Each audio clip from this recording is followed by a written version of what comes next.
नमस्कार, मैं राजेश और आप देख रहे हैं नीति 365। अभी मैं राजभवन के पास उपस्थित हूं और यहाँ लगातार कई संगठन के लोग धरने पर बैठे हुए हैं। उसमें अहम संस्था जो है सो चौकीदार दफादार के लोग हैं। क्योंकि लोकसभा चुनाव के आचार संहिता लगने से पहले इनकी लंबी धरना चली थी और उसमें सरकार से आश्वासन भी मिला था कि आपका हर संभव हम कोशिश करेंगे कि आपकी जितनी भी मांगे हैं वो पूर्ण होगी। लेकिन जैसे ही लोकसभा चुनाव हुआ और सरकार कान में तेल डाल करके सो गई, कुंभकर्णी नींद में सो गई। इनकी बातें जो थी जो जहां की तहां रह गई। लेकिन अब जैसे ही फिर आचार संहिता खत्म हुआ और आज देख सकते हैं कि यहाँ पर जितने लोग हैं वो चौकीदार दफादार के लोग अपने मांगों को लेकर के सरकार पर दबाव बनाने के लिए यहाँ उपस्थित हुए हैं। आज लगातार का 8 दिन हो चुका है और ना ही किसी तरह से इनके बातों को कोई सरकार इनको पास आई है और ना ही किसी तरह से संज्ञान लिया है। क्योंकि लगातार इनकी मांगे रही है कि जो हमारी मांगे हैं, जो पुष्ट 10 पुष्ट हमारे चौकीदारों की जो व्यवस्था थी वो खत्म हो चुकी है। बॉन्ड करके एक बार मौका दिया जाए और उसके बाद हमें पुष्ट दर पुष्ट की नौकरी नहीं चाहिए। लेकिन जो अपवाद बार में जो हमें नौकरी मिलनी चाहिए वो हमें मिलनी चाहिए। एक बार सरकार से इन लोगों ने मुलाकात की थी, उन्होंने फिर कहा था मुख्यमंत्री हेमंत सोरेन कि आपकी हर संभव हम कोशिश करेंगे और आपकी मांगे सुनेंगे। लेकिन उधर इनको आश्वासन मिला और इधर इनकी सृजित बीट पर और इन अनुकंपा पर जो नौकरियां होती है उस पर इनकी जो आवेदन है वो निकालकर इनको एक धत्ता बताने का कोशिश किया है सरकार ने। उनको कल ही इन्होंने एक विरोध करने का एक अहम तरीका निकाला कि उनकी जो प्रतियां निकाली गई थी उन्हें जलाकर उनका सरकार का विरोध किया है।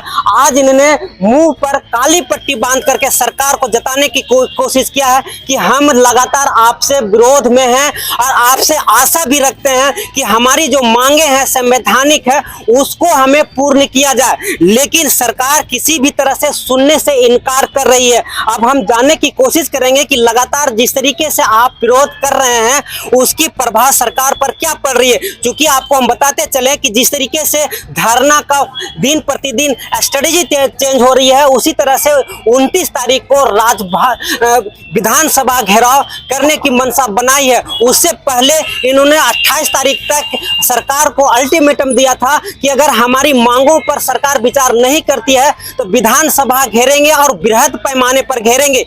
लेकिन सरकार ना ही अल्टीमेटम का कोई असर हुआ, न काला बिल्ला का असर हो रहा है और न ही प्रतियां जलाने की कोई उस पर असर हुआ है। अब देखना यह होगा कि सरकार के लिए कितनी मुश्किलें खड़ा कर पाएंगे ये दफादार चौकीदार। क्योंकि सरकार की अंतिम कड़ी होती है जो सूचना आदान प्रदान करके सरकार तक उन्हें सूचना पहुंचाया जाता है।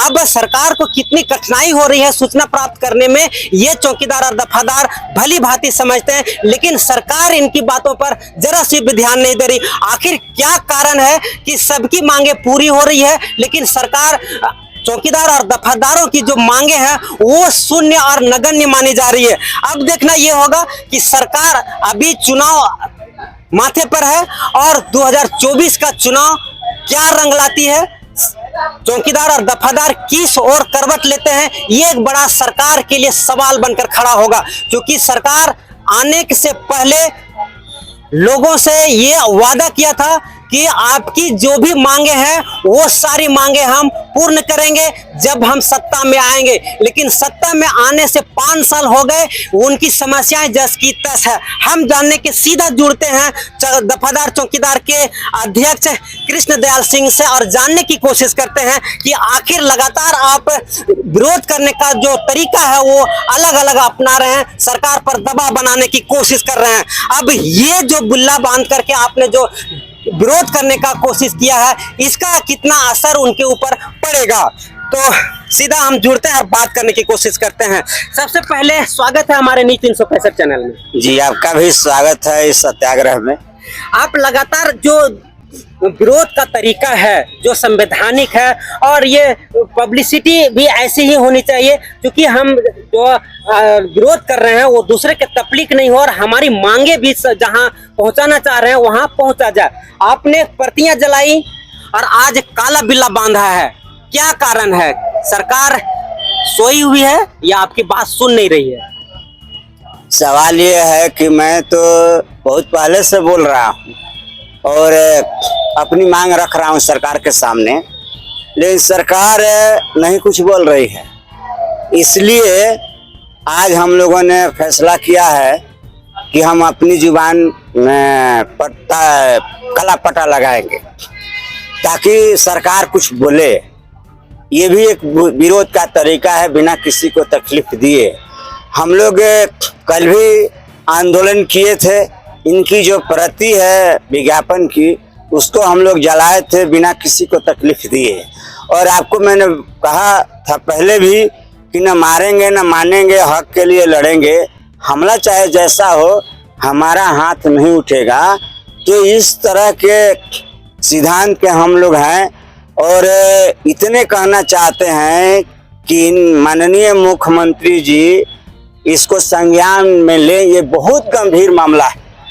उनके कंस्टिट्यूएंसी में दुमका में जो चौकीदार मर गया सेवा काल में, उसको मारा हुआ 6 महीना हो रहा है, मुझको बताया गया।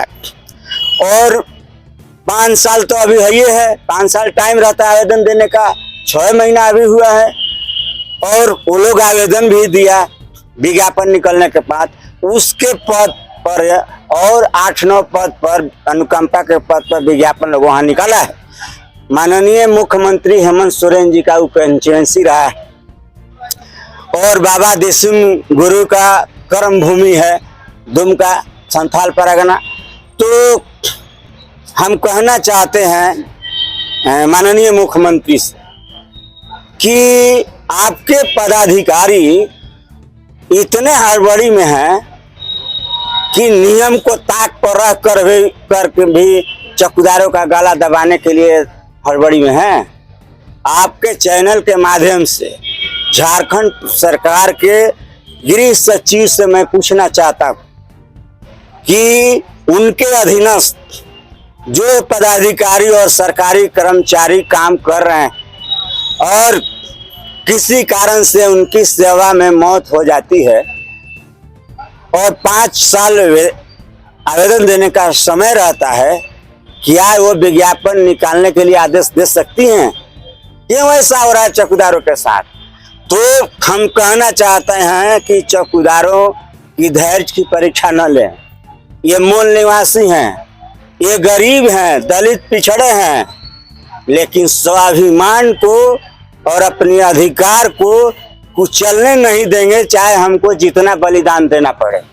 आपके माध्यम से गृह सचिव को भी मैं बताना चाहता हूँ, ये अनर्थ हो रहा है। जो चौकीदार बीट पर काम कर रहा है उसके बीट में आपने विज्ञापन कैसे निकाला? हम जानते हैं कि कोर्ट आदेश दिया है हमारे खिलाफ में, तो कोर्ट कानून तो नहीं न बनाता है, कोर्ट नियम तो नहीं बनाता है। हमारा पक्ष कोर्ट में नहीं रखा गया, हमारे खिलाफ में आदेश चला गया।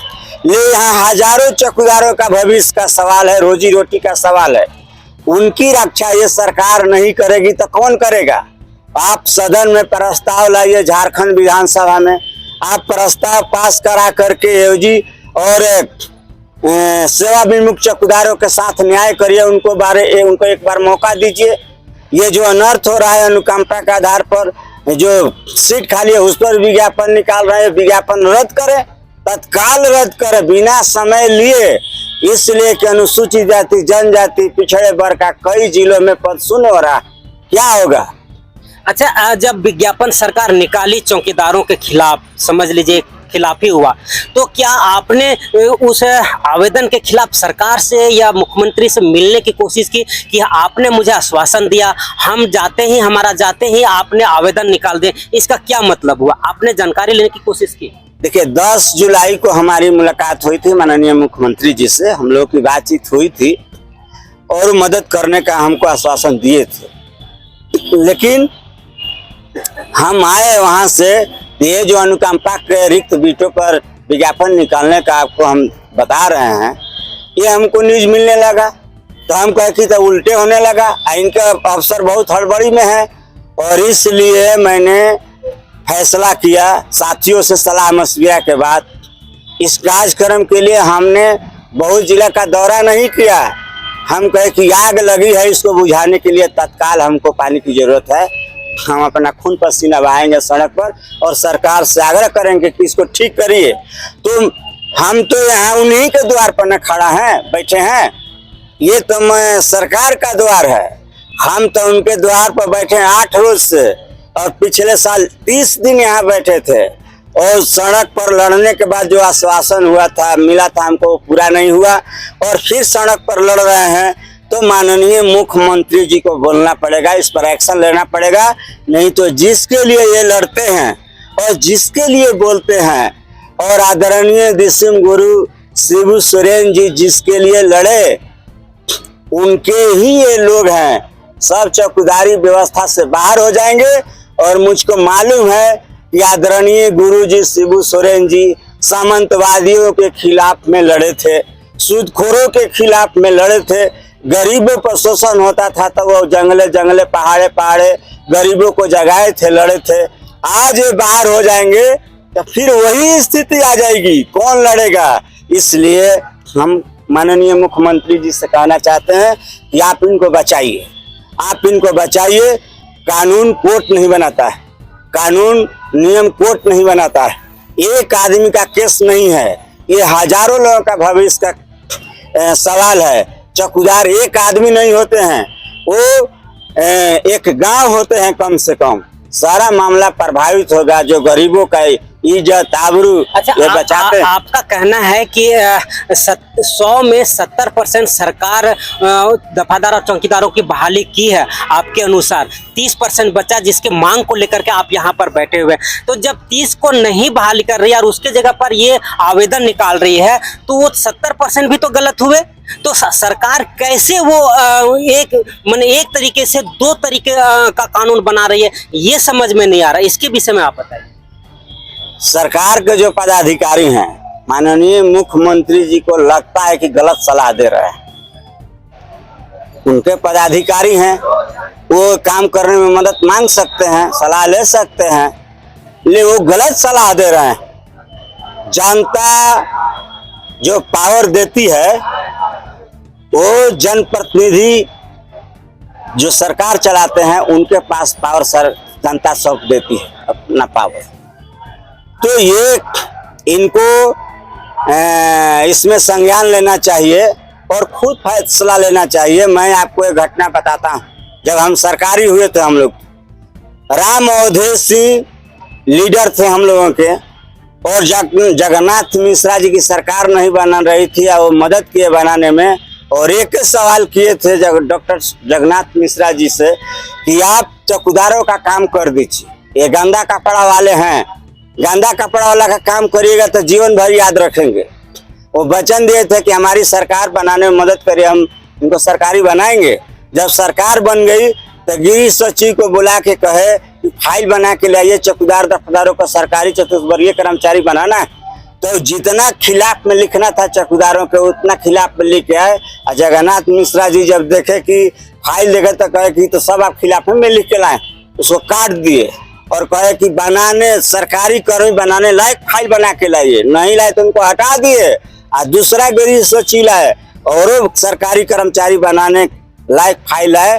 तब हम लोग 30 दिसंबर 1989 के कैबिनेट में प्रस्ताव पास हुआ। हम लोग सरकारी कर्मचारी 1 जनवरी 1990 से। बिहार की बात है, ये संयुक्त बिहार की है, अविभाजित बिहार सरकार की यहाँ बात की है। मुख्यमंत्री जो है सो खुद कहते हैं कि ब्यूरोक्रेसी है, हमारी बातें सुनते नहीं, यहाँ तक वीडियो सीओ हमारी बात नहीं सुनते। निकालने की बात तो दूर है, तो आपका काम कैसे झारखंड में होगा? ऐसे पदाधिकारियों को लाइन हाजिर करें, हेडक्वार्टर बुलाए, फील्ड से हटाए, जो सुनिए नहीं रहे हैं, नहीं करते, नहीं सुनते हैं तो उनको हटाए, उन पर विभागीय कार्रवाई करें।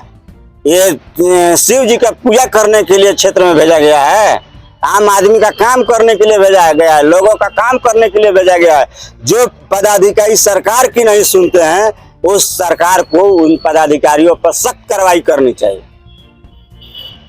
चलिए, जैसे कि हमने बातचीत की और इन्हें लगातार अपनी मांगों को लेकर के हमने बताया और इनकी त्रुटियां और इनकी कहाँ गलती थी, सरकार की कहाँ गलती हुई, इन सारी बातों को डिटेल्स और बारीकियों से इन्होंने बताया कि चौकीदार दफादार कितनी मजबूर में है। सरकार हमारी मांग को लेकर के जिस तरीके से सुसुप्त अवस्था में है, हमारी बिगड़ती अर्थव्यवस्था और हमारी मिटती हुई अस्तित्व को बचाने के लिए आज हम धरने पर बैठे हुए हैं। लेकिन धरना भी इतना कठिन है, बरसात है, धूप है, हम मच्छरों की आतंक है, लगातार हम बीमार भी पड़ रहे हैं, लेकिन सरकार का कोई चिंता नहीं है। अब हम और एक और चौकीदारों से मिलने की बात करते हैं और जानने की कोशिश करते हैं कि ये बिल्ला लगाए हुए हैं और इनकी क्या मांगे हैं।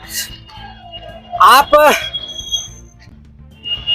मुंह में काला पट्टी बांध करके सरकार का विरोध कर रहे हैं, क्यों कर रहे हैं? हम काला पट्टी बांध के विरोध इसीलिए कर रहे हैं कि हमारी बात को अगले 1 महीना, आबर 8 दिन और साल हम लोग ये धरना प्रदर्शन करते आए, लेकिन हम लोग का बात को सरकार ने या पदाधिकारी ने हम लोग का बात को सुनबे नहीं कर रहा है। तो हम मेरा मुंह बंद करते हैं, सरकार अपना मुंह खोले, हम लोग को क्या करना है नहीं करना है वही बताएंगे। इसलिए हम लोग तो इतिहास गवाह है कि इस अधिकार छीनने से मिलता है, कोई थाली में सजा करके देता नहीं है। आप मुंह पर पट्टी बांध लेंगे, ऐसे ही सरकार नहीं सुन रही, आप कुछ नहीं बोलेंगे तो फिर क्या सरकार बोले? फिर दूसरा रणनीति तैयार करेंगे। अच्छा, इसके बाद भी कोई रणनीति है? जी, हम लोग यहो बात पर नहीं सुन रही सरकार, तो 29 जुलाई को विधानसभा को घेराव करेंगे।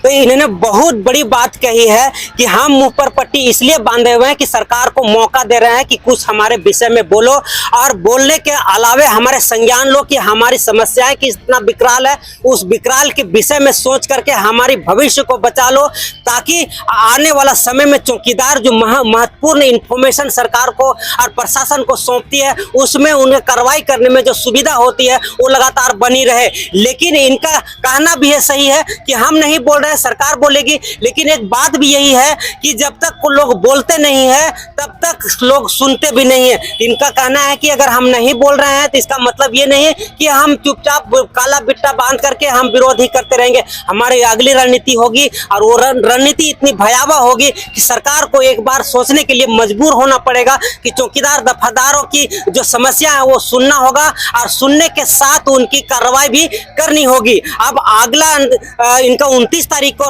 विधानसभा घेराव है, अब उसमें क्या आगे इनकी रणनीति होती है वो हम लगातार आपको हम बताते रहेंगे। फिलहाल हमारे साथ जुड़े रहे नी 365 राजेश के साथ।